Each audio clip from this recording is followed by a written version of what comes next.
কেমন আছো তোমরা সকলে? আজকে আমি যে বিষয়টি নিয়ে বলবো সেটা হচ্ছে এসএসসির 9-10-এর ইন্টারভিউ নিয়ে বলবো। আমি যেহেতু ইন্টারভিউ দিয়েছি 11-12-এ, তার জন্য আমার মনে হলো আমার অভিজ্ঞতা কিছুটা তোমাদের সঙ্গে শেয়ার করি।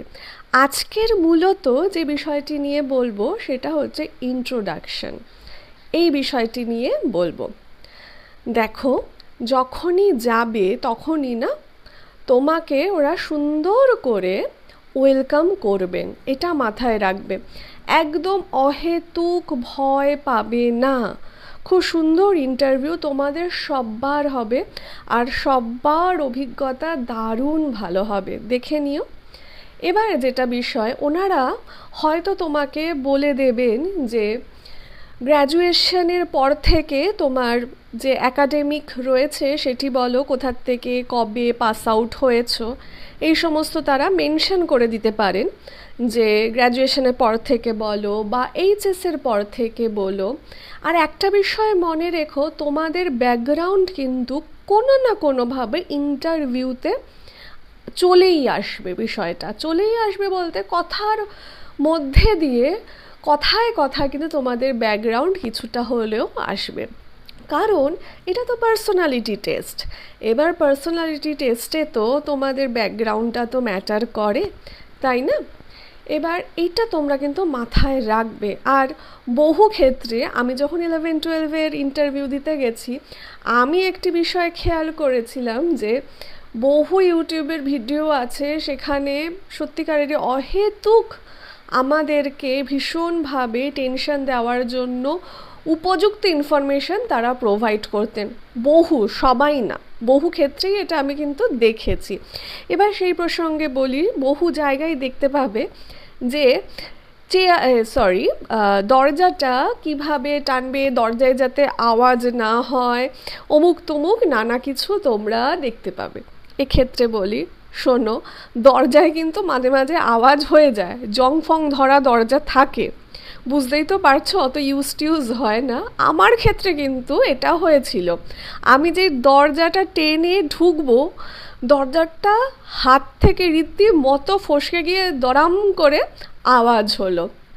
আমি তো তখন তো ভাবার মতো মানসিক অবস্থাতে ছিলাম না। টেনশন হবে না করেও কিন্তু টেনশন হয়, আমাদের সকলেরই কম বেশি টেনশন হয়, আমারও হয়েছিল।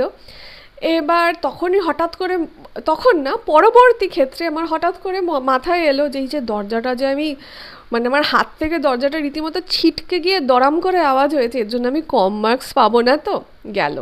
এগুলো কিন্তু কিচ্ছু ম্যাটার করে না, তারাও বোঝেনি জিনিসগুলো। তারপরে বলি, বোর্ডের যে অবস্থাটা ছিল সেখানে আমি একটা অদ্ভুত হাইটে বোর্ডটা ছিল, তার ফলে আমার একটু অসুবিধা হচ্ছিল লিখতে।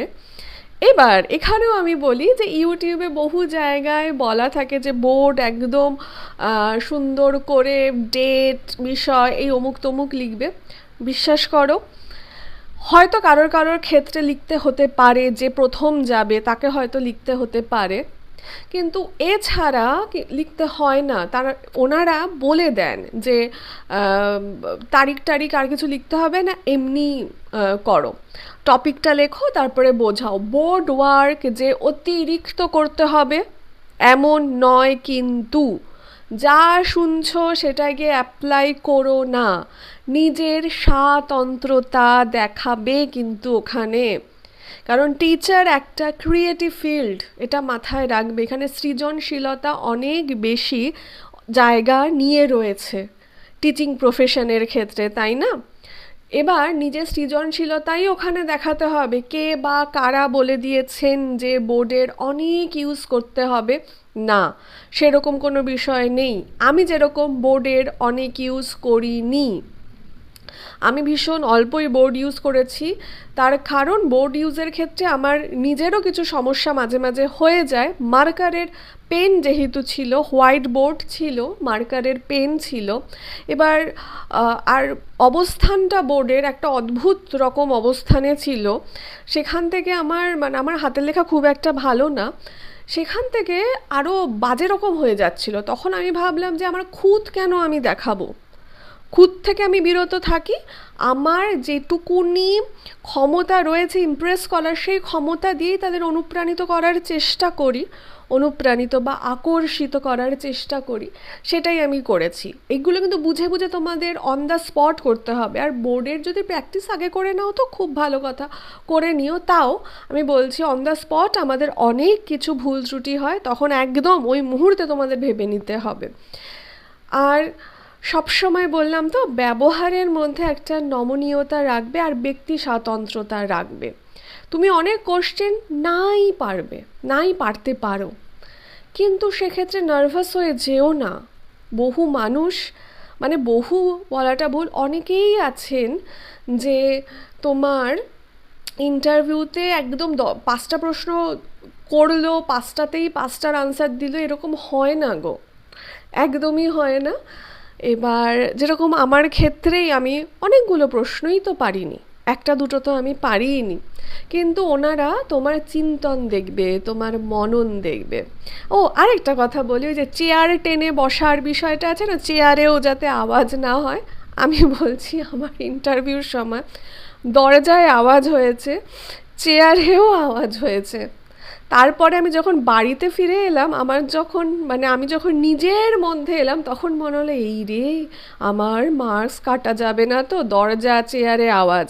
আরেকটা ভুল শোনো, ওটা ভুল বলবো না, আমি যেহেতু ইন্টারভিউতে বেশ ভালো মার্কস পেয়েছি, তখন গিয়ে আমার মনে হলো যে না, সত্যি এগুলো ম্যাটার করে না। যেটি বলছিলাম, বোর্ডে তো একটু লিখেছি, লেখার পর আমি না, মানে আমাকে থামিয়ে দিয়েছেন ওনারা, থামিয়ে দিয়ে বললেন যে তুমি এখন বসতে পারো। আমি বসলাম, এবার বসতে পারো বলে দিলেন, তো তখন তো আমি ডাস্টার নিয়ে আর বোর্ডটাকে তো মুছতে পারি না।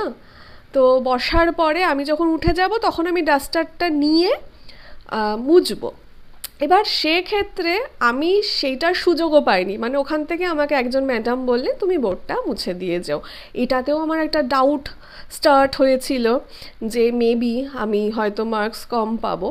এই বিষয়গুলো হবে গো, হবে। এর জন্য কিন্তু মার্কসে কোনো রকম সমস্যার সম্মুখীন হবে না। ওই যে বললাম, ব্যক্তি স্বাতন্ত্র্যতা দেখিও, আর যতটা পারবে নিজের মনোভাব, নিজের চিন্তন সমস্ত কিছুকে সুন্দরভাবে ফুটিয়ে তুলো। সকলে ভালো থেকো, এখন আসি।